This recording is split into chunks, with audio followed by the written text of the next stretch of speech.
My happiness was so cheap. I was giving it up over something so little because I thought everything had to be perfect. Everything had to be a certain way. If you're only going to be happy when people do what you want them to do, you're not going to stay very happy very long.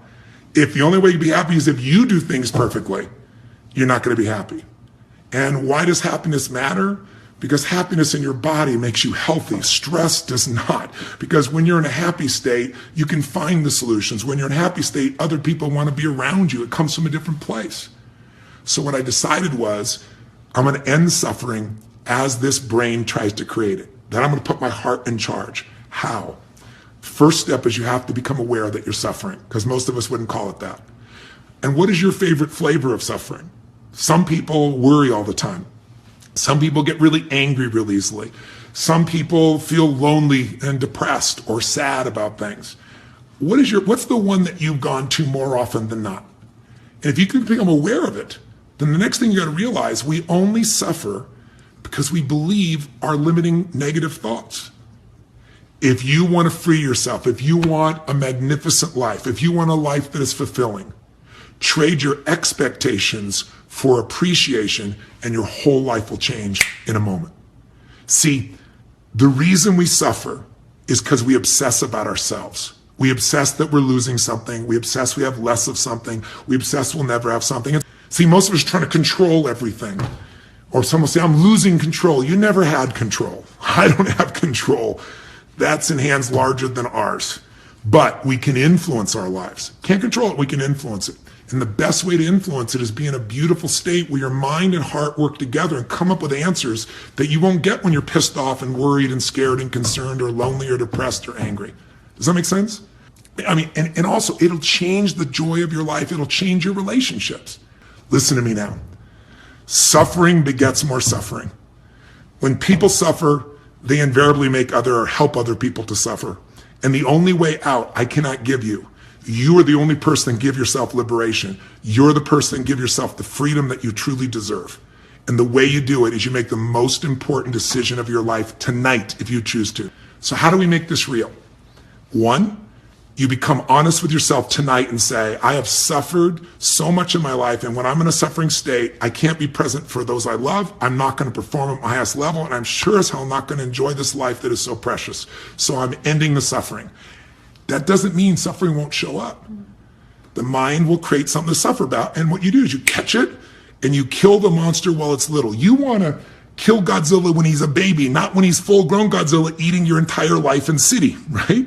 And so I want to take you through right now for 2 minutes how to do this. So here's how it's going to work. First, you decide, I've been suffering. Then you decide, I'm not going to suffer anymore. I have a spiritual vision.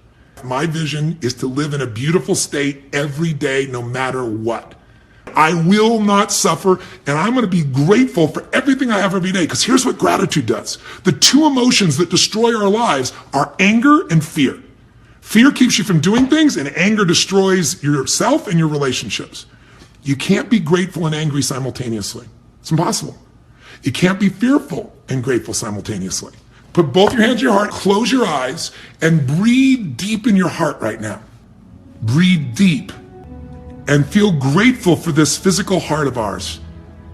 Because you didn't have to earn it, did you? Something loved you enough to give you life. And that life is so precious, and it only exists because of this heart. That you didn't have to succeed to get this heart. You didn't have to prove your worth.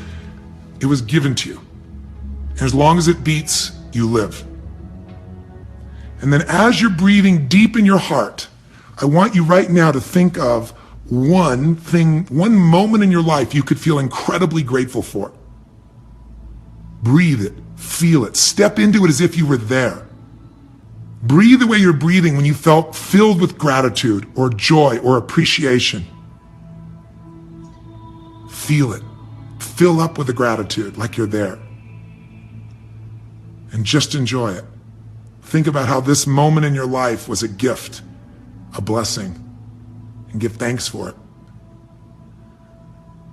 Think of a second moment now you could feel grateful for. Again, it could be at any age, any stage of life. It could be now, it could be years ago, it could be in childhood. Just think of a magic or a beautiful moment that you could feel grateful for right now if you wanted to. And then step into that moment. Breathe deep into your heart and feel like you're there again. Seeing, hearing, feeling what you felt when you were filled with gratitude. Feel it right now. Feel the blessing of that moment. Think of a third moment now you could feel grateful for. Step in it. Feel it. Any moment in life, but a moment where you feel love or joy or gratitude at such a deep level. Recapture that feeling. Breathe the way you were breathing then when you were filled with those positive emotions. Put the look on your face like you did when it felt so good, when you're so grateful. Now, while you're doing this, feel the gratitude, the joy, and as you do, as you feel it, don't let the feeling go. You're in a beautiful state, aren't you? While you're in this place, keep breathing in your heart. Think now of the thing that was stressing you out and ask yourself this question from the heart, not the head, from your heart. Feeling this beautiful feeling, ask yourself about the situation that's unfinished. All I need to focus on in that situation, all I need to remember, all I need to do is what? In that situation that's been bothering you, breathe in your heart, feel this beautiful state of gratitude, and ask yourself, in that situation, all I need to focus on, all I need to believe, all I need to remember is what? All I need to do is what? And your heart knows the answer, doesn't it?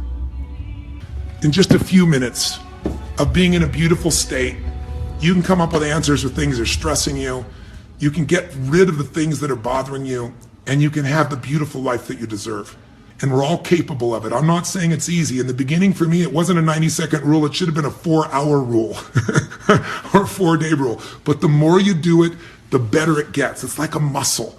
And once you get that muscle going, you're going to find yourself just letting go, letting go, letting go. If you can't do anything about it, let it go and go to work on what you can change.